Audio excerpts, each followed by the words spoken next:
Welcome back to my YouTube channel. Okay, ഒരുപാട് നാളെ video ചെയ്തിട്ടെന്ന് അറിയാം. അപ്പോൾ ഞാൻ റിയൽ എസ്റ്റേറ്റുമായി ബന്ധപ്പെട്ട കുറച്ച് നിങ്ങൾക്കുള്ള നോളജ് ഷെയർ ചെയ്ത് തരാം. അപ്പോൾ എന്തുകൊണ്ടാണ് ആൾക്കാർ നമ്മുടെ ദുബൈയിൽ ഇൻവെസ്റ്റ് ചെയ്യുന്നതെന്ന് പറഞ്ഞു കഴിഞ്ഞാൽ അതിൽ മെയിനായിട്ട് ആൾക്കാർ നോക്കുന്നത് നല്ലൊരു ഇൻവെസ്റ്റ്മെൻറ്റ്, ഒരു പാസീവ് ഇൻകം നമുക്ക് ലൈഫിൽ ഉണ്ടാകാൻ വേണ്ടിയിട്ടാണ് കൂടുതൽ ആൾക്കാർ ഇൻവെസ്റ്റ്മെൻറ്റ് ചെയ്യുന്നത്. അത് വേൾഡിലെ പല രാജ്യങ്ങളിൽപ്പെട്ട ആൾക്കാർ ഇവിടെ ദുബായിൽ തന്നെ വേണമെന്നില്ല. ഇപ്പം ദുബായിലൊരു റിയൽ എസ്റ്റേറ്റിൻ്റെ പ്രത്യേകത എന്ന് പറഞ്ഞു കഴിഞ്ഞാൽ ആ ദുബായിൽ ഇപ്പോൾ ഇൻവെസ്റ്റ് ചെയ്യുന്ന ആൾ കറൻ്റ്ലി ദുബായിൽ വേണമെന്നില്ല. ജസ്റ്റ് ആളിന് ലോകത്ത് എവിടെ ഇരുന്നുകൊണ്ടും ഇവിടെ ഒരു പ്രോപ്പർട്ടി വാങ്ങാൻ പറ്റും. ഒരു പാസ്പോർട്ട് മാത്രം ആളിന് സ്വന്തമായിട്ട് ഉണ്ടായാൽ മതി. ഓക്കെ, അങ്ങനെ ഒരു പാസ്പോർട്ട് വെച്ചിട്ട് നമുക്ക് എല്ലാ പേപ്പർ വർക്കും എല്ലാ ഡോക്യുമെൻറ്റ്സും നമുക്ക് എന്താണ് ഡിജിറ്റലിയാണ് ഇവിടെ. ഈവൻ ടൈറ്റിൽ ഡീഡ് പോലും നമുക്ക് ഡിജിറ്റലിയാണ് ഗവൺമെൻറ് നമുക്ക് തരുന്നത്. അതിപ്പം ഇവിടെ ഏകദേശം ആ ഒരു ആൾ വേണമെന്നുള്ള ആവശ്യമില്ല. കാരണം ആളിനെപ്പോഴും പുറത്തുനിന്ന് തന്നെ നമുക്ക് പർച്ചേസ് ചെയ്യാൻ പറ്റും. അപ്പോൾ അതിനെക്കുറിച്ചുള്ള ഡീറ്റെയിൽസ് നിങ്ങൾ പറഞ്ഞു. അപ്പം ദുബായിൽ ഫസ്റ്റ് ടൈമായിട്ട് ഇപ്പോൾ ഒരു ആൾ പ്രോപ്പർട്ടി എടുക്കുന്നുവെങ്കിൽ ആളിന് ഇപ്പോൾ വേണ്ടതെന്ന് പറഞ്ഞാൽ ഒരു പാസ്പോർട്ട് വേണം. പ്രോപ്പർട്ടി വാല്യൂ ഏതാണ്? ഇപ്പോൾ സ്റ്റുഡിയോ തൊട്ട് നമുക്ക് സ്റ്റാർട്ട് ചെയ്യും. സ്റ്റുഡിയോ ഉണ്ട്, 1 ബെഡ് ഉണ്ട്, 2 ബെഡ് ഉണ്ട്, 3 ബെഡ് ഉണ്ട്. പിന്നെ നമുക്ക് പോകണമെങ്കിൽ കുറച്ച് മുകളിൽ ടൗൺ ഹൗസ് ഉണ്ട്, അപ്പാർട്ട്മെൻറ്റ്സ് ഉണ്ട്, പെൻറ്റ് ഹൗസ് ഉണ്ട്. അങ്ങനെ ആ ലെവലിലേക്ക് വില്ലാസ് ആ ലെവലിലേക്കൊക്കെ പോകും. പിന്നെ ദുബായിലൊരു പ്രത്യേകത എന്ന് പറഞ്ഞാൽ എല്ലാ കാറ്റഗറി എല്ലാ ഏരിയയിലേക്കും നമുക്ക് പ്രോപ്പർട്ടീസ് ഉണ്ടാക്കാൻ പറ്റും. കോസ്റ്റൽ ഏരിയ ഉണ്ട്, അല്ലെങ്കിൽ മെയിൻ ലാൻഡ് ഉണ്ട്. അങ്ങനെ പല ഏരിയകളിലേക്കും നമുക്ക് അപ്പാർട്ട്മെൻറ്റ് നമുക്ക് അല്ലെങ്കിൽ പ്രോപ്പർട്ടീസ് സ്വന്തമാക്കാൻ പറ്റും. അത് ഡിപ്പെൻസ് ഏരിയ അനുസരിച്ചിട്ട് നമുക്ക് പ്രൈസ് വരുന്നത്. ഇപ്പം എക്സാമ്പിൾ ദുബായ് ബിസിനസ് പേ നമുക്ക് എല്ലാവർക്കും അറിയാം. ബിസിനസ് പേയിൽ ബുർജ് ഖലീഫ ഡൗൺ ടൗൺ ഭാഗം എന്ന് പറഞ്ഞാൽ ബുർജ് ഖലീഫ ഉള്ള ഭാഗമാണ് ലോകത്തുള്ള എല്ലാ ആൾക്കാർക്കും വേഗം തിരിച്ചറിയാൻ പറ്റും, ഒരു ക്യാച്ച് ചെയ്യാൻ പറ്റുന്ന സ്ഥലം. കാരണം എന്ന് പറഞ്ഞാൽ ബുർജ് ഖലീഫ വേൾഡിൽ ഫേമസ് ആണ്, വേൾഡിലെ ടാളസ്റ്റ് ബിൽഡിംഗ് ആണ്. അപ്പോൾ അതുകൊണ്ട് ആൾക്കാർക്ക് ഏറ്റവും കൂടുതൽ ബുർജ് ഖലീഫ അല്ലെങ്കിൽ ആ ഒരു ഏരിയ മാത്രമേ അറിയാൻ പറ്റുന്നുള്ളൂ. അതിനുശേഷം ഇങ്ങോട്ട് വരുന്ന സ്ഥലങ്ങൾ ബിസിനസ് അല്ലെങ്കിൽ ഓൾഡ് ദുബായ്, ന്യൂ ദുബായ്, ബർ ദുബായ്, ദേറ, ഈ ഭാഗങ്ങൾ എല്ലാം നമുക്ക് കരാമ, ഇതെല്ലാം നമുക്ക് വരുന്നതെന്ന് പറഞ്ഞാൽ നമുക്ക് ഓൾഡ് ദുബായാണ്. ഇനി ന്യൂ ദുബായിലേക്ക് പോവുകയാണെങ്കിൽ നമുക്ക് വരുന്നത് ജദ്ദ ഫൂട്ട് നമുക്ക് ഇങ്ങോട്ട് പറയാം. ബിസിനസ് പേ വരും, JVs വരും, സ്പോർട്സ് സിറ്റി, അർജാൻ, അങ്ങനെ അതെല്ലാം ന്യൂ ദുബായ് കാറ്റഗറിയിൽപ്പെട്ട് വരും. അപ്പം ഓൾഡ് ദുബായിലെ മിക്ക ഏരിയകളും ലീസ് ഹോൾഡും ന്യൂ ദുബായ് പറഞ്ഞ ഭാഗം എന്നുള്ള ഫ്രീ ഹോൾഡും പ്രോപ്പർട്ടീസാണ്. ഇപ്പോൾ നമ്മുടെ ദുബായിൽ നിന്നോ അല്ലെങ്കിൽ ദുബായ് റെസിഡൻറ്റ് അല്ലെങ്കിൽ ഔട്ട് ഓഫ് കൺട്രി ഉള്ള ഒരാളിന് അല്ലെങ്കിൽ വേറെ രാജ്യത്തുള്ള ഒരാളിന് ഒരു പ്രോപ്പർട്ടി ഇവിടെ വാങ്ങുമ്പോൾ, പ്രത്യേകിച്ച് ഇപ്പം ഔട്ട് ഓഫ് കൺട്രി ഉള്ള ആളിന് പ്രൈസ് കൂടുതലും ദുബായ് റെസിഡൻറ്റ് പ്രൈസ് കുറവ്, അങ്ങനെ ഒരു കാറ്റഗറൈസേഷൻ ഇവിടെ ഇല്ല. എല്ലാവർക്കും പ്രോപ്പർട്ടി വാല്യൂ സെയിം തന്നെയായിരിക്കും. ഇവിടെ ഒരു പ്രോപ്പർട്ടിയിൽ നമുക്ക് ഇൻവെസ്റ്റ് ചെയ്യണമെന്നെങ്കിൽ നമുക്ക് വേണ്ടത് നമുക്ക് പാസ്പോർട്ടാണ് നമുക്ക് മെയിനായിട്ട് വേണ്ടത്. അത് വെച്ചിട്ടായിരിക്കും നമ്മുടെ പ്രോപ്പർട്ടി നമ്മുടെ പേരിലേക്ക് ഗവൺമെൻറ്, അതായത് DLD Dubai land department register ചെയ്ത് തരുന്നത്. അതിന് വേണ്ടിയിട്ട് നമ്മൾ അടയ്ക്കുന്ന ഗവൺമെൻറ്റിലേക്ക് അടയ്ക്കുന്ന പൈസ എന്ന് പറഞ്ഞാൽ 4% മാത്രമാണ്. ഓക്കെ, ഈ ഒരു 4% അടച്ചു കഴിയുമ്പോൾ DLD അടച്ചു കഴിയുമ്പോൾ നമ്മുടെ പേരിലേക്ക് പ്രോപ്പർട്ടി നമുക്ക് രജിസ്റ്റർ ആവുന്നത്. അപ്പോൾ ഈ ഒരു പ്രോപ്പർട്ടി സ്വന്തമാക്കാൻ നമ്മൾ ഫസ്റ്റ് ഇപ്പോൾ ഒരു ഡെവലപ്പറിലേക്ക് പോകുമ്പോൾ ഇപ്പോൾ നമ്മൾ ചെയ്യേണ്ടതെന്ന് പറഞ്ഞാൽ പ്രോപ്പർട്ടി വാല്യൂ ഇപ്പോൾ ഏകദേശം എത്രയാണ്? എക്സാമ്പിൾ വെച്ച് ഞാൻ ഇപ്പോൾ പറയാം. അതായത് 1 മില്യൺ ആയിരിക്കും നമുക്കൊരു പ്രോപ്പർട്ടി, ഒരു 1 ബെഡിൻ്റെ പ്രൈസ് നിങ്ങൾ വിചാരിച്ചോ.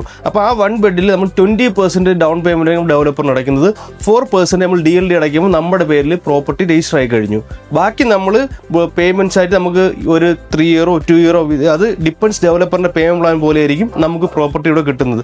ചില ഡെവലപ്പർ നമുക്ക് പോസ്റ്റ് ഹാൻഡ് ഓവർ പേയ്മെൻറ്റ് പ്ലാനും അല്ലെങ്കിൽ നമുക്ക് ഓൺ ഹാൻഡ് ഓവർ പേയ്മെൻറ്റ് പ്ലാനും ആയിരിക്കും. പോസ്റ്റ് ഹാൻഡ് ഓവർ മീൻസ് വരുമ്പോൾ നമുക്കൊരു പ്രത്യേകം എന്ന് പറഞ്ഞാൽ പ്രോപ്പർട്ടി ഹാൻഡ് ഓവർ ആകുമ്പോൾ നമ്മൾ ഏകദേശം 70% അടച്ചിട്ടുണ്ടാകും. ബാക്കി 30% നമുക്ക് എങ്ങനെ ചെയ്യാം? നമുക്ക് ഓരോ മാസവും വെച്ച് അടച്ചു പോകാൻ പറ്റും. അത് നമുക്ക് മന്ത്ലി നമുക്ക് ഓരോ ഇൻസ്റ്റാൾമെൻ്റ് ആയിട്ട് അടയ്ക്കാം. അത് ചെയ്യേണ്ട അപ്പോൾ നമുക്ക് കിട്ടുന്നൊരു നേട്ടം എന്ന് പറഞ്ഞു കഴിഞ്ഞാൽ നമുക്ക് എന്താണ് ആ പ്രോപ്പർട്ടി റെൻ്റ് ചെയ്തിട്ട് ആ ക്യാഷ് കൊണ്ട് നമ്മൾ EMI അടച്ചു. അപ്പം നമുക്ക് ഏകദേശം ഒരു കൊല്ലത്തിൽ നമുക്കിപ്പോൾ ഒരു 100,000 ആണ് നമുക്ക് റെൻറ്റിൽ കിട്ടുന്നത് എങ്കിൽ നമുക്കൊരു ഏകദേശം ഒരു 1 ബെഡ് 100,000 കിട്ടുന്നുണ്ടെങ്കിൽ നമുക്ക് ഡെവലപ്പറിന് അടയ്ക്കേണ്ടത് ചിലപ്പോൾ ഒരു 140 ആണെങ്കിൽ പോലും നമുക്ക് ഏകദേശം കയ്യിൽ നിന്ന് ഒരു 20,000 മാത്രമേ ഇയർലി വരുന്നുള്ളൂ. അപ്പോൾ അതാണ് പ്രത്യേകത. അതായത് നിങ്ങളൊരു പ്രോപ്പർട്ടി ഫുള്ള് നിങ്ങൾ ഡെവലപ്പറുമായിട്ടുള്ള EMI അടച്ചു കഴിയുമ്പോൾ നിങ്ങൾക്ക് കിട്ടുന്ന നിങ്ങളുടെ കയ്യിൽ നിന്ന് കിട്ടുന്ന പ്രൈസ് എന്ന് പറഞ്ഞാൽ ഏകദേശം ഒരു 80% മാത്രമേ നിങ്ങൾ അടയ്ക്കുന്നുള്ളൂ. അപ്പം അതാണ് ഓഫ് പ്ലാനിൽ ഇൻവെസ്റ്റ് ചെയ്യുമ്പോൾ കിട്ടുന്ന ബെനിഫിറ്റ് എന്ന് പറയുന്നത്. ഇനിയിപ്പോൾ നമ്മൾ ഓഫ് പ്ലാൻ ഇൻവെസ്റ്റ് ചെയ്യുമ്പോൾ നമുക്ക് വരുന്ന എമൗണ്ട് എന്ന് പറഞ്ഞാൽ നമുക്ക് ഇപ്പം ഏകദേശം നമുക്ക് 20% നമ്മൾ ഡൗൺ പേയ്മെൻറ്റ് അടയ്ക്കുക. അതിനുശേഷം DLD അടയ്ക്കുമ്പോഴാണ് നമുക്ക് സെയിൽസ് പർച്ചേസ് എഗ്രിമെൻറ്റ് കിട്ടും. കൂടെ നമുക്ക് നമ്മുടെ Dubai land department title deed നമുക്ക് കിട്ടും. ഇതിൻ്റെ കൂട്ടത്തിൽ നമുക്ക് ഡിപ്പെൻസ് ഡെവലപ്പർ ആയിരിക്കും അഡ്മിൻ ഫീ ആയിട്ട് ഒരു 1000 മുതൽ 5000 ദിർഹംസ് വരെ നമ്മൾ അഡ്മിൻ ഫീ ആയിട്ടും നമ്മൾ കൊടുക്കേണ്ടതായിട്ടുണ്ട്. ചില ആൾക്കാർ എന്ത് ചെയ്യും, ഓഫ് പ്ലാനിന് പ്രോജക്റ്റ് എടുത്തിട്ട് ഇപ്പോൾ ഒരു 1 മില്യൺ പ്രോജക്റ്റ് എടുത്തിട്ട് 50-50 പേയ്മെൻറ്റ് പ്ലാൻ, അതായത് നമ്മൾ 5 ലക്ഷം ദിർഹംസ് ഡ്യൂറിംഗ് കൺസ്ട്രക്ഷനിൽ ഒരു 3 കൊല്ലം കൊണ്ട് അടച്ചിട്ട് ബാക്കി 50% എന്നുള്ള നമ്മൾ ഓൺ ഹാൻഡ് ഓവർ ആയി കൊടുക്കേണ്ട. അപ്പം ചില ആൾക്കാർ എന്ത് ചെയ്യും, ചില ബയേഴ്സ് അത് ചിലപ്പോൾ അവരെ അത്രയും ക്യാഷ് ഇല്ലാതെ മോർഗേജിന് പോകും. മോർഗേജ് ചെയ്യുന്നത് ഈ പ്രോപ്പർട്ടി ഹാൻഡ് ഓവർ ആകുമ്പോഴാണ് അവർക്ക് മോർഗേജിന് അവർ എലിജിബിൾ ആവുന്നത്. ഈ പ്രോപ്പർട്ടി വെച്ചുകൊണ്ട് അവർ മോർഗേജ് പോയിട്ട് ആ എമൗണ്ട് വെച്ചിട്ട് ഡെവലപ്പറിന് ഫുൾ ക്യാഷ് സെറ്റിൽ ചെയ്യുന്നു. ബാക്കി എന്ത് ചെയ്യും, അവർ ഈ പ്രോപ്പർട്ടി റെൻറ്റ് കൊടുത്തിട്ട് അവർ എന്ത് ചെയ്യും, കുറേശ്ശെ ഈ മോർഗേജിലേക്ക് അടച്ചുമ്പോൾ അവർക്കൊരു പാസീവ് ഇൻകം ഇതിൽ ജനറേറ്റ് ആവുകയും ചെയ്യും. അപ്പോൾ സംശയങ്ങൾ ചോദിക്കും, ഇവിടുത്തെ നാഷണാലിറ്റി അല്ലാതെ അല്ലെങ്കിൽ ഇവിടുത്തെ റെസിഡൻസ് അല്ലാത്ത ആളിന് എങ്ങനെ മോർഗേജ് കിട്ടും? അങ്ങനെയുള്ള ആളിന് മോർഗേജ് കിട്ടും. നോർമലി നമുക്ക് ഇവിടുത്തെ റെസിഡന്റ് ആണെങ്കിൽ നമുക്ക് 80% മോർഗേജ് കിട്ടും. ഇനിയിപ്പം നോൺ റെസിഡന്റ് ആണെങ്കിൽ നമുക്ക് കിട്ടുന്ന എന്ന് പറഞ്ഞാൽ 40 മുതൽ 60% വരെ നമ്മളും മോർഗേജിന് എലിജിബിൾ ആണ്. ഇനിയിപ്പോൾ നോൺ റെസിഡൻസ് ആയിട്ടുള്ള സാലറി ആയിട്ടുള്ള ആളാണെങ്കിൽ അയാൾക്കുള്ള ഡോക്യുമെന്റ്സ് എന്ന് പറയുന്നത് ബാങ്ക് സ്റ്റേറ്റ്മെന്റ് വേണം, സാലറി സർട്ടിഫിക്കറ്റ് വേണം, പേ സ്ലിപ്പ് വേണം, ഓക്കെ, ക്രെഡിറ്റ് സ്കോർ വേണം, ടാക്സ് റിട്ടേൺസ് വേണം, പാസ്പോർട്ട്, നാഷണൽ ID. ഇതാണ് സാലറി ആയിട്ടുള്ള ആളിന് വേണ്ടത്. ഇനിയിപ്പം സെൽഫ് എംപ്ലോയ്ഡ് ഉള്ള ഒരാളാണെങ്കിൽ അയാൾക്ക് വേണ്ടെന്ന് പറഞ്ഞാൽ ബാങ്ക് സ്റ്റേറ്റ്മെൻറ്റ് വേണം, 1 ഇയർ കമ്പനി സ്റ്റേറ്റ്മെൻറ്റ് വേണം, ലൈസൻസ് കോപ്പി വേണം, credit score, tax returns, normally പറഞ്ഞ പോലെ പാസ്പോർട്ട്, നാഷണൽ ID. ഇതാണ് നോൺ റെസിഡൻസ് ആയിട്ടുള്ള സാലറി സെൽഫ് എംപ്ലോയ്ഡ് ആളിന് വേണ്ട ഡോക്യുമെന്റ്സ് മോർഗേജിലേക്ക് പോകുമ്പോൾ. ഇനി ഞാൻ ഓഫ് പ്ലാൻ റെഡി ടു മൂവിന്റെ വ്യത്യാസം പറഞ്ഞുതരാം. ആദ്യം റെഡി ടു പറഞ്ഞു. റെഡി ടു മൂവ് എന്ന് പറയുന്നത് റെഡിയായ പ്രോപ്പർട്ടി ആയിരിക്കും. നമ്മൾ അപ്ഫ്രണ്ട് 100% പൈസ അടയ്ക്കാം, 4% ഡീൽ അടച്ചാൽ നമ്മുടെ പേരിൽ പ്രോപ്പർട്ടി റെഡിയായി. അത്രയും ഫണ്ട് നമ്മുടെ കയ്യിൽ വേണം. അതായത് ഇപ്പോൾ റെഡി ടു മൂവിലേക്ക് പോയ ആള് അതിൻ്റെ ശരിയായ ഓണർ ആദ്യം 2022 അയാൾ 7 ലക്ഷത്തിന് വൺ ബെഡിൽ ഇൻവെസ്റ്റ് ചെയ്ത ആളായിരിക്കും. അപ്പോൾ റെഡിയായ 2020 ഞാൻ വന്നിട്ട് 1 മില്യൺ വൺ ബെഡ് എടുക്കുമ്പോൾ ശരിക്കും ആ ഓഫ് പ്ലാൻ ഇൻവെസ്റ്റ് ചെയ്ത ആളിന് 300,000 അയാൾക്ക് അപ്രിസിയേഷൻ കിട്ടിക്കഴിഞ്ഞു. അതാണ് ഓഫ് പ്ലാനിൽ ഇൻവെസ്റ്റ് ചെയ്യുമ്പോൾ പ്രത്യേകത. റെഡി ടു മൂവ് ആകുമ്പോൾ നിങ്ങൾ എന്ത് ചെയ്യുന്നു, ആ 100% പൈസ നിങ്ങൾ അപ്ഫ്രണ്ട് കൊടുക്കുകയും വേണം. പിന്നെ നിങ്ങൾ അതിൽ നിന്ന് റെന്റ് ചെയ്യുമ്പോഴായിരിക്കും നിങ്ങൾക്കൊരു 8%, 9% ROI കിട്ടുന്നത്. അതായത് ഒരു വലിയ എമൗണ്ട് കൊണ്ടുവന്ന് പാർക്ക് ചെയ്തിട്ട് നിങ്ങൾക്ക് കിട്ടുന്ന എമൗണ്ട് ഒരു 8% ആയിരിക്കും. ഇനി ഓഫ് പ്ലാനിലേക്ക് വരും. ഓഫ് പ്ലാനിൻ്റെ പ്രത്യേകത എന്ന് പറഞ്ഞു കഴിഞ്ഞാൽ ഇപ്പോൾ നിങ്ങൾ 1 മില്യൺ വാല്യൂ ഉള്ള പ്രോപ്പർട്ടി നിങ്ങളിപ്പോൾ 2025 ഇപ്പോൾ ഇൻവെസ്റ്റ് ചെയ്യുമെന്ന് വിചാരിക്കുക. ഈ 1 മില്യൺ നിങ്ങൾ 2025 ഫുള്ള് കൊടുക്കുന്നില്ല, നിങ്ങൾ ഘട്ടം ഘട്ടമായിട്ടാണ് നിങ്ങൾ കൊടുക്കുന്നത്. ആ കൊടുക്കുന്ന പൈസ എങ്ങനെയായിരിക്കും? ദുബായ് ലാൻഡ് ഡിപ്പാർട്ട്മെൻറ്റ് എസ്ക്രോ അക്കൗണ്ടിലായിരിക്കും കൊടുക്കുന്നത്. അതായത് 1 മില്യൺ പ്രോപ്പർട്ടി വാല്യൂ ഉള്ള പ്രോജക്റ്റ് നിങ്ങൾ ആദ്യം 20% അടയ്ക്കുന്നു, 4% ഡീൽ അടയ്ക്കുന്നു. ഇൻ ബിറ്റ്വീനിൽ നിങ്ങളിങ്ങനെ ഈ ഒരു 3 കൊല്ലം 2028 ഹാൻഡ് ഓവർ ആവുന്ന പ്രോജക്റ്റ് ആയിരിക്കും നിങ്ങൾ 2025 ഓഫ് പ്ലാനിൽ എൻ്റർ ആവുന്നത്. അപ്പോൾ ഈ 3 കൊല്ലത്തിൽ നിങ്ങൾ എന്ത് കുറച്ച് പേയ്മെൻറ്റ് അടച്ചടച്ച് 70% നിങ്ങൾ കംപ്ലീറ്റ് ചെയ്യുന്നു. ബാക്കി 30% ആയിരിക്കും നമ്മൾ ഹാൻഡ് ഓവറിൽ നമ്മൾ ഡെവലപ്പറിന് കൊടുത്തിട്ട് പ്രോപ്പർട്ടി നമ്മൾ സ്വന്തമാക്കുന്നത്. ഇനി ഓഫ് പ്ലാൻ നമ്മൾ ഇൻവെസ്റ്റ് ചെയ്യുമ്പം എല്ലാവർക്കും ഒരു പേടിയായിരിക്കും, നമ്മൾ ഇൻവെസ്റ്റ് ഡെവലപ്പർ ഇട്ടിട്ട് പോവോ അല്ലെങ്കിൽ നമ്മുടെ പ്രൊജക്റ്റ് സമയത്ത് ഹാൻഡ് ഓവർ ആവും ഇല്ല എന്നുള്ള. അവിടെയാണ് നമ്മുടെ ദുബായിൽ എൻറ്റയർലി ബാക്കി കൺട്രി ആയിട്ടുള്ള ഒരു ഏറ്റവും വലിയ പ്രത്യേകത. കാരണം ദുബായ് റിയൽ എസ്റ്റേറ്റ് മോണിറ്റർ ചെയ്യുന്നത് ദുബായ് ലാൻഡ് ഡിപ്പാർട്ട്മെന്റ് ആണ്. കാരണം നിങ്ങൾ ഇടുന്ന ഓരോ പൈസ ഓഫ് പ്ലാനിൽ ഓരോ വട്ടം നിങ്ങൾ തവണകളായിട്ട് അടയ്ക്കുന്ന പൈസ എല്ലാം പോകുന്നത് ഡെവലപ്പറിന്റെ അക്കൗണ്ടിലേക്കല്ല, ശരിക്കും അത് പോകുന്നത് എസ്ക്രോ അക്കൗണ്ടിലേക്ക്. ദുബായ് ലാൻഡ് ഡിപ്പാർട്ട്മെന്റ് മോണിറ്റർ ചെയ്യുന്ന ദുബായ് ലാൻഡ് ഡിപ്പാർട്ട്മെന്റിന് കൺട്രോളുള്ള അക്കൗണ്ടിലേക്കാണ് ഈ പൈസ പോകുന്നത്. സോ ഓരോ കൺസെഷൻ സമയത്ത് ലാൻഡ് ഡിപ്പാർട്ട്മെന്റിൽ നിന്ന് വന്ന് അവർ വെരിഫിക്കേഷൻ ചെയ്യും. കൺസെഷൻ ക്വാളിറ്റിയും കാര്യങ്ങളും എല്ലാം നോക്കി അവർ വെരിഫിക്കേഷൻ ചെയ്തിട്ടാണ് ഓരോ വട്ടം. എക്സാമ്പിൾ ഇപ്പോൾ നമ്മുടെ നാട്ടിൽ നമ്മളിപ്പം വീട് നമ്മൾ ലോൺ എടുത്താണ് വീട് വെക്കുന്നതെങ്കിൽ നമ്മൾ ബാങ്കിൽ നിന്ന് ഓരോ വട്ടവും വെരിഫിക്കേഷൻ ആൾ വന്നിട്ടായിരിക്കും ഓരോ ഘട്ടത്തെ പൈസ റിലീസ് ചെയ്ത് തരുന്നത്. അതുപോലെ ലാൻഡ് ഡിപ്പാർട്ട്മെന്റും ഡെവലപ്പറിന് ഇതുപോലെ ക്യാഷ് റിലീസ് ചെയ്ത് കൊടുക്കും കൺസെഷന്റെ അപ്ഡേറ്റ് അനുസരിച്ച്. അങ്ങനെ കൊടുത്ത ശേഷം ഇവിടെ ഓരോ ബിൽഡിങ്സും കംപ്ലീറ്റ് ആയി വരുന്നത്. നിങ്ങൾ ഒരിക്കലും ഡെവലപ്പറിന് ഡയറക്റ്റ് ക്യാഷ് കൊടുക്കുകയില്ല. കൊടുക്കുന്ന പൈസ എപ്പോഴും സേഫ് ആയിരിക്കും. ഇവിടെ കൺസ്ട്രക്ഷൻ നടക്കുന്ന അനുസരിച്ചിട്ടായിരിക്കും ലാൻഡ് ഡിപ്പാർട്ട്മെന്റ് ഡെവലപ്പറിന് ക്യാഷ് കൊടുക്കുന്നത്. സോ അതുകൊണ്ടാണ് ഏറ്റവും കൂടുതൽ ആൾക്കാർ ദുബായിൽ വന്ന് ഇൻവെസ്റ്റ് ചെയ്യുന്നത്. അതിലിപ്പോൾ അതാണ് ഞാൻ ആദ്യം തുടക്കത്തിൽ പറഞ്ഞത്, ദുബായിൽ ഇൻവെസ്റ്റ് ചെയ്യാൻ വേണ്ടി ഒരു ആളിന്റെ ആവശ്യം ഇവിടെ ഇല്ല. ആളുടെ പാസ്പോർട്ട് മാത്രം മതി. ബാക്കി നിങ്ങൾക്ക് ലോകത്ത് എവിടെ ഇരുന്നും നിങ്ങൾക്ക് കാര്യങ്ങൾ കൺട്രോൾ ചെയ്യാൻ പറ്റും. സോ ഇവിടെ ഇപ്പം Dubai land department rest application ഉണ്ട്. നിങ്ങളൊരു പ്രോപ്പർട്ടി ഇൻവെസ്റ്റ് ചെയ്ത് നിങ്ങൾക്ക് തന്നെ നിങ്ങളുടെ കൺസെഷൻ അപ്ഡേറ്റ്സ്, നിങ്ങളുടെ പ്രോപ്പർട്ടിയുടെ കൺസെഷൻ അപ്ഡേറ്റ്സ് ലാൻഡ് ഡിപ്പാർട്ട്മെന്റ് ഓരോ തവണയും വന്നിട്ട് അവർ വെരിഫൈ ചെയ്തിട്ട് ആ ഫോട്ടോ ആ റെസ്റ്റ് ആപ്ലിക്കേഷനിൽ അപ്ലോഡ് ചെയ്യും. അത് എന്തിനാന്ന് വെച്ചാൽ ഇതുപോലെ രാജ്യത്തില്ലാത്ത ആൾക്കാർക്ക് പുറത്തിരുന്നു കൊണ്ട് അത് കൺസെഷൻ അപ്ഡേറ്റും കാര്യങ്ങളും അറിയാൻ വേണ്ടിയിട്ടാണ്. എന്തുകൊണ്ട് ആൾക്കാർ ഏറ്റവും കൂടുതൽ ദുബായിൽ വരുന്ന ഇൻവെസ്റ്റ് ചെയ്യുന്ന പറഞ്ഞാൽ വേറൊരു കാരണം ദുബായിൽ ഇൻവെസ്റ്റ് ചെയ്യുമ്പോൾ ഒന്ന് ഇൻവെസ്റ്റർ വിസ കിട്ടും. 2 മില്യണിന് മേളിലാണ് പ്രോപ്പർട്ടി വിലയെങ്കിൽ നമുക്ക് ഗോൾഡൻ വിസയും കിട്ടും. ഇൻവെസ്റ്റർ വിസയുടെ കാര്യം പറഞ്ഞുതരാം. അതായത് 7.5 ലക്ഷം ദിർഹംസിന് മുകളിലുള്ള ഇൻവെസ്റ്റ്മെന്റ് ആണ് എങ്കിൽ നിങ്ങൾക്ക് 3 ഇയർ റിന്യൂവബിൾ ഇൻവെസ്റ്റർ വിസ കിട്ടും. ഓക്കെ, അത് ഒരു കാറ്റഗറി. ഇനി രണ്ടാമത്തെ എന്ന് പറഞ്ഞാൽ 2 മില്യൺ നിങ്ങൾ ഇൻവെസ്റ്റ് ചെയ്യുകയാണെങ്കിൽ, 2 മില്യൺ മുകളിൽ ഇൻവെസ്റ്റ് ചെയ്യുകയാണെങ്കിൽ നിങ്ങൾക്ക് ഗോൾഡൻ വിസ കിട്ടും. ഗോൾഡൻ വിസ 10 ഇയർ ആയിരിക്കും കിട്ടുന്നത്. അതിൽ നിങ്ങൾക്ക് നിങ്ങളുടെ ഹസ്ബൻഡ്, വൈഫ്, ഇപ്പോൾ ഫാദർ, മദർ, ഡോട്ടർ, സണ്ണ്, പിന്നെ നിങ്ങൾക്ക് ഡ്രൈവർ, ഒരു മെയ്ഡ്, ഇത്രയും നിങ്ങൾക്ക് സ്പോൺസർ ചെയ്യാൻ പറ്റും. ഇനിയിപ്പോൾ ഈ 7.5 ലക്ഷത്തിൽ നിങ്ങൾ ഇൻവെസ്റ്റ് ചെയ്യുമ്പോൾ നിങ്ങൾ വിചാരിക്കും 7.5 ലക്ഷം ഫുൾ എമൗണ്ട് അടയ്ക്കും. വേണ്ട, അതിൻ്റെ 20% അടച്ച് 4% DLD അടയ്ക്കുമ്പോൾ നിങ്ങൾക്ക് എന്താണ് ഇൻവെസ്റ്റർ വിസയ്ക്ക് എലിജിബിൾ. ഇതുപോലെ തന്നെയാണ് 2 മില്യൻ്റെ നമ്മുടെ ഗോൾഡൻ വിസയ്ക്കും 20% അടയ്ക്കുമ്പോൾ, അതായത് 2 മില്യൺ 20% എന്ന് പറഞ്ഞാൽ 4 ലക്ഷം ദിർഹംസ്. ആ 4 ലക്ഷം ദിർഹംസും DLD അടയ്ക്കുമ്പോൾ നിങ്ങൾക്ക് എന്ത് ചെയ്യാം, നിങ്ങൾക്ക് ഗോൾഡൻ വിസയ്ക്ക് നിങ്ങൾ എലിജിബിളായി നിങ്ങൾ പ്രോസസ് സ്റ്റാർട്ട് ചെയ്യാം, വിസയുടെ പ്രോസസ് സ്റ്റാർട്ട് ചെയ്യാം. വൺസ് പ്രോപ്പർട്ടി ഹാൻഡ് ഓവർ വരെ നിങ്ങൾ വെയിറ്റ് ചെയ്യേണ്ട ആവശ്യമില്ല. കൺസെഷൻ സമയത്ത് അത് അവിടെ കൺസെഷൻ നടക്കുകയും ചെയ്യും. നിങ്ങൾക്ക് എനി ടൈം ഇവിടെ വന്ന് പോവുകയും ചെയ്യാം. നിങ്ങൾക്ക് ബിസിനസ് തുടങ്ങാം, ബാങ്ക് അക്കൗണ്ട് തുടങ്ങാം, അങ്ങനെ പല കാര്യങ്ങളും നമുക്ക് ചെയ്യാൻ പറ്റും. റിയൽ എസ്റ്റേറ്റിൽ ശരിക്കും 2 മാർക്കറ്റുകൾ, ഒന്ന് primary market, 2 secondary market. Primary market ഞാൻ പറഞ്ഞ പോലെ ഓഫ് പ്ലാനും, സെക്കൻഡറി മാർക്കറ്റ് എന്ന് പറയുന്നത് നമ്മൾ റെഡി ടു മൂവ് ആണ്. എപ്പോഴും ഏറ്റവും കൂടുതൽ ആൾക്കാർ ക്യാഷ് ഉണ്ടായിട്ടുള്ള പ്രൈമറി മാർക്കറ്റിൽ, കാരണം അത് ഓഫ് പ്ലാൻ ആണ്. ഓഫ് പ്ലാനിൽ ഒരു പ്രത്യേകത എന്ന് പറഞ്ഞാൽ നിങ്ങൾ ശരിക്കും ഇൻവെസ്റ്റ് ചെയ്യുന്ന ഒരു ലാൻഡിലായിരിക്കും, ഒരു തരിശ് ലാൻഡിലായിരിക്കും. ജസ്റ്റ് ഡെവലപ്പേഴ്സ് തരുന്ന ബ്രോഷറും കാര്യങ്ങളും മോക്കപ്പും വെച്ചിട്ട് നമ്മൾ അതിന് ട്രസ്റ്റ് ചെയ്തുകൊണ്ട് മാത്രമായിരിക്കും നമ്മൾ ഓഫ് പ്ലാനിലേക്ക് എൻ്റർ ആവുന്നത്. ഓഫ് പ്ലാനിൽ എൻ്റർ ആകുമ്പോൾ നിങ്ങൾ ഈ പറഞ്ഞ പോലെ നിങ്ങൾ കുറച്ച് പൈസ അടച്ചാൽ മതി. കുറച്ച് പൈസ അടയ്ക്കുന്നു. എക്സാമ്പിൾ 1 മില്യൺ വെച്ച് തന്നെ ഞാൻ പറയുന്നു. 1 മില്യൺ നിങ്ങൾ കുറച്ച് 20% അടയ്ക്കുന്നു, 10%, 30%, അങ്ങനെ അടച്ച് നിങ്ങൾ 70% എത്തുമ്പോൾ ഹാൻഡ് ഓവർ ടൈം ആകുമ്പോൾ നിങ്ങൾ 70 കംപ്ലീറ്റ് ആകുമ്പോഴായിരിക്കും നമുക്ക് എന്ത് ചെയ്യാം, ഇതിനെ റീസെയിൽ ചെയ്യാൻ പറ്റും. റീസെയിൽ മീൻസ് എന്ന് പറഞ്ഞാൽ അപ്പോൾ നിങ്ങളുടെ പ്രോപ്പർട്ടി വാല്യൂ നിങ്ങൾ 1 മില്യൺ 2025 ഇൻവെസ്റ്റ് ചെയ്തിട്ടുണ്ട് എങ്കിൽ അത് 27 28 നമുക്ക് 1.3 അല്ലെങ്കിൽ 1.4 ഏറ്റവും ബേസ് ശരിയായിട്ട് ഞാൻ പറഞ്ഞത് 1.4 നിങ്ങൾ കിട്ടും. അപ്പോൾ എന്ത് ചെയ്യുക, ഈ 70% നിങ്ങൾ അടച്ച പൈസയും നിങ്ങളുടെ 1.4 അപ്രിസിയേഷൻ എടുത്തുകൊണ്ട് നിങ്ങൾക്ക് എന്ത് ചെയ്യാം, മാർക്കറ്റിൽ നിന്ന് ഔട്ടാവും. നിങ്ങളിൽ നിന്ന് പ്രോപ്പർട്ടി എടുക്കുന്ന ആൾ എന്ത് ചെയ്യും, ബാക്കി ആ 30% ഡെവലപ്പറുമായിട്ട് പേയ്മെന്റ് പ്ലാനിൽ പോവുകയും ചെയ്യും. അപ്പോൾ ഓഫ് പ്ലാനിൽ അങ്ങനെയാണ് പൈസ ഉണ്ടാകുക. കുറഞ്ഞ പൈസ ഇടുക, അത് ഒരുമിച്ചിടണ്ട, കുറച്ച് ഇടുക.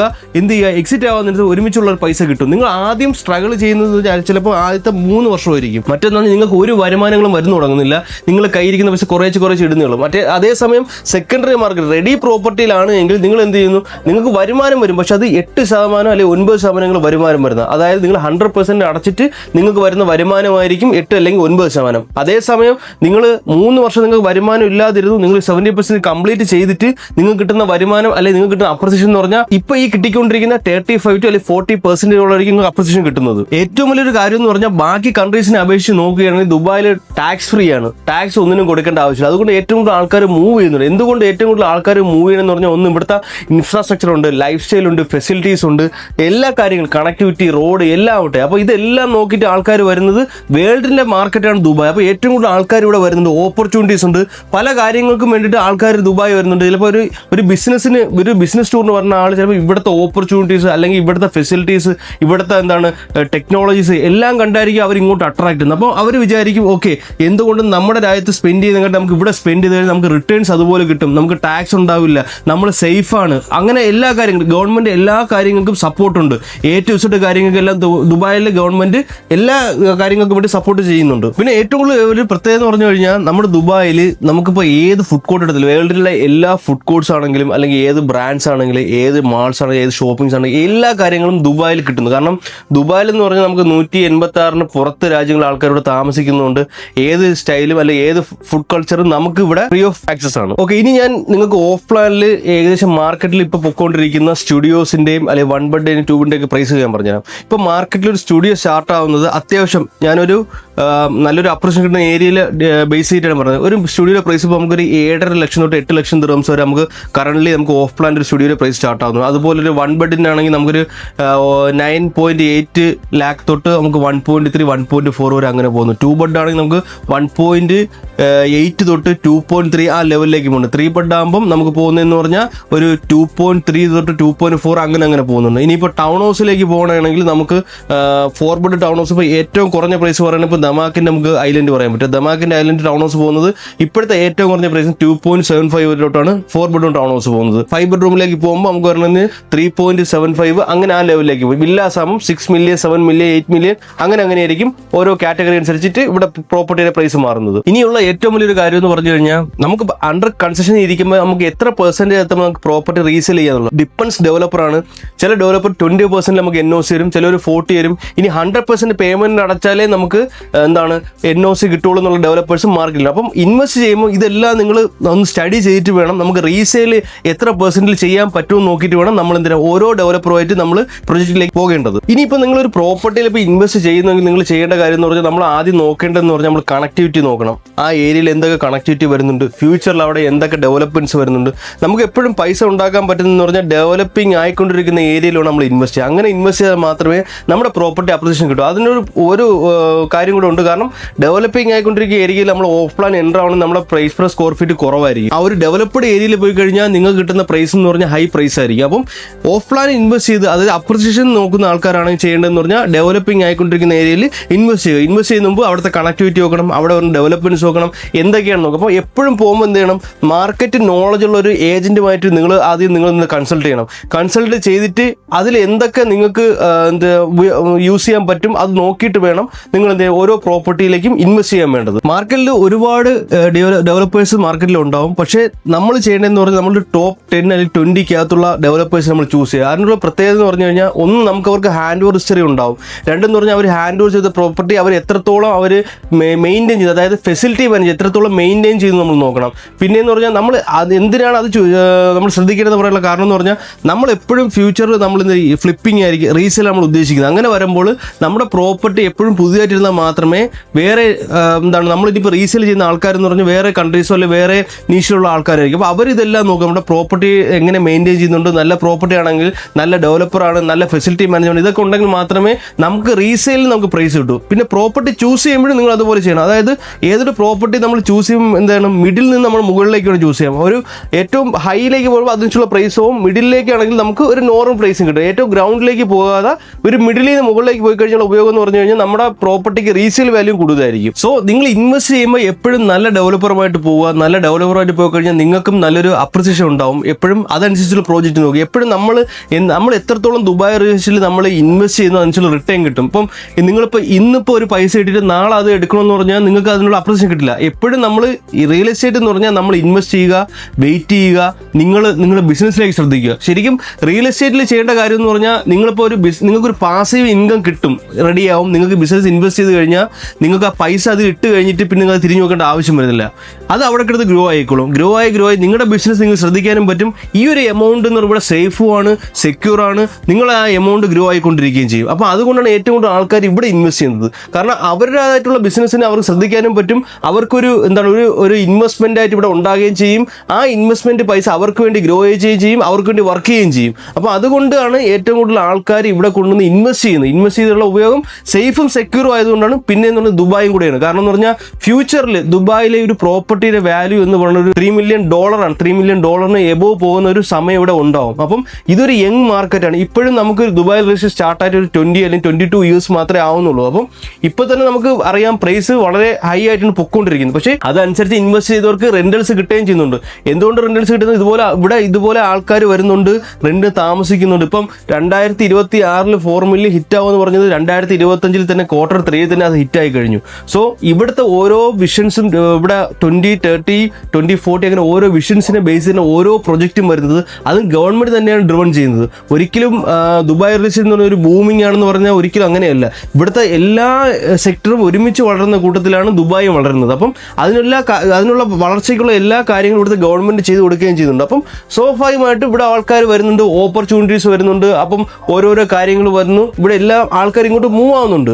അപ്പം പഴയതിനെ അപേക്ഷിച്ച് നോക്കി ഒരുപാട് ആൾക്കാർ ഈ ഒരു 2025 മൂവ് ആയിട്ടുണ്ട്. പക്ഷേ ഇനി എക്സ്പെക്ട് ചെയ്യുന്നത് ശരിക്കും ഇപ്പോഴത്തെ 4 million-ൻ്റെത് 7 million-ലേക്ക് 7 million-ലേക്കാണ് ഗവൺമെന്റ് എത്തിക്കാൻ നോക്കുന്നത്. അത് സ്വാഭാവികമായിട്ട് നമ്മൾ ഹിറ്റ് ആവുക തന്നെ ചെയ്യും. കാരണം ഇപ്പൊ തന്നെ മാർക്കറ്റിൽ അത്രയും ആൾക്കാർ വരുന്നുണ്ട്, അതുപോലെ പ്രൊജക്ട്സ് വരുന്നുണ്ട്, അതുപോലെ ഇൻഫ്രാസ്ട്രക്ചർ വരുന്നുണ്ട്, അതുപോലെ ബിസിനസ് വരുന്നുണ്ട്. അങ്ങനെ എല്ലാ കാര്യങ്ങളും, എല്ലാ ഓപ്പർച്യൂണിറ്റീസും ഇവിടെ വരുന്നുണ്ട്.